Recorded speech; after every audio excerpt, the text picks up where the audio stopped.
Assalamualaikum warahmatullahi wabarakatuh. Halo, ketemu lagi dengan saya Bu Ila pada seri pembelajaran anak usia dini. Kali ini saya akan membahas bagaimana melatih komunikasi pada anak. Permasalahan anak dalam berkomunikasi sangatlah banyak.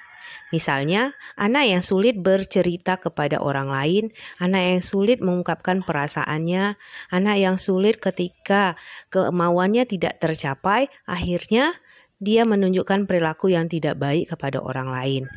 Kesulitan berkomunikasi ini juga terlihat pada anak-anak di usia sekolah dasar, sehingga banyak terjadi permasalahan anak-anak yang berantem karena komunikasi yang berbeda di antara teman-temannya. Nah, kali ini saya akan membahas bagaimana caranya melatih komunikasi pada anak.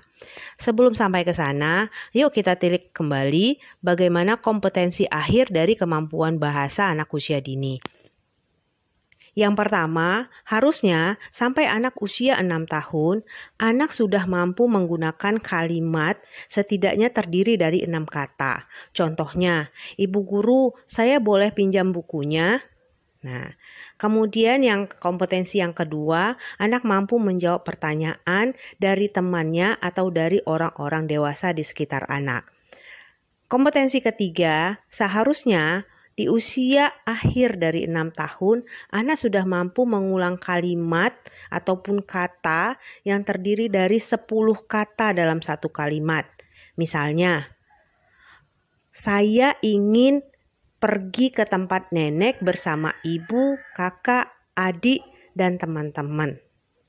Nah, kemudian kompetensi keempat, anak mampu melakukan komunikasi dua arah di dalam kelompok.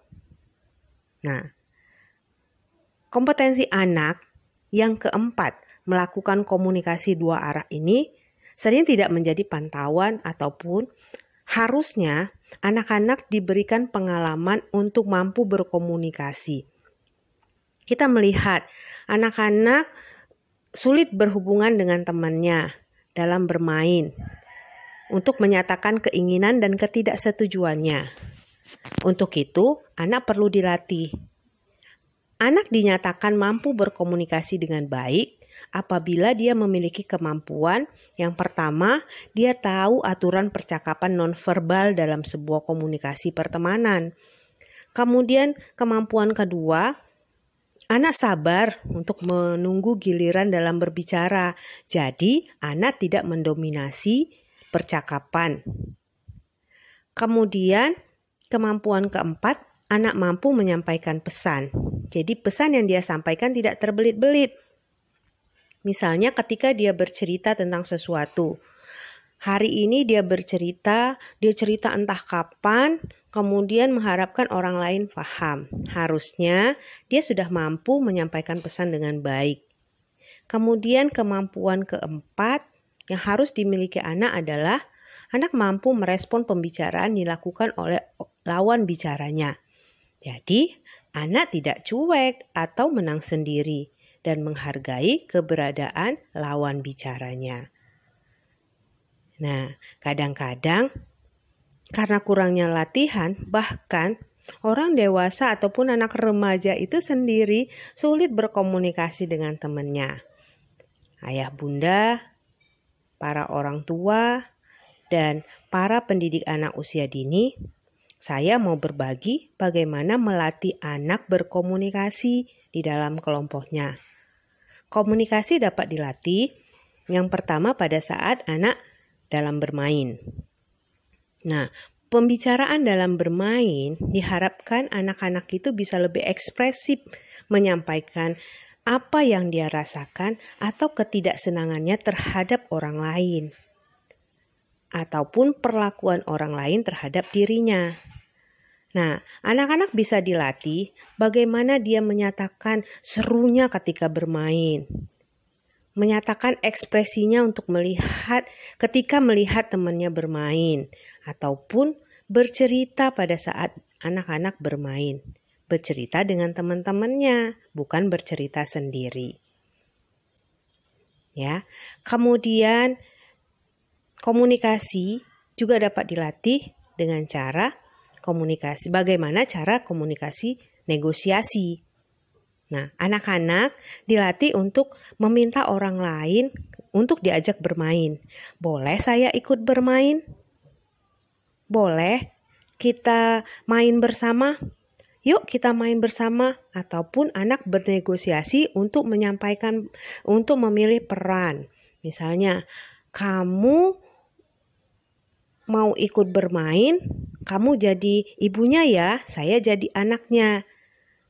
Nah, ketika anak-anak diajarkan bagaimana komunikasi bernegosiasi dengan menyampaikan, maka dia tidak memaksa orang lain untuk mengikuti keinginannya. Ataupun ketika dia tidak suka, dia menyampaikan bahwa dia tidak menyukai permainan yang dilakukan oleh temannya.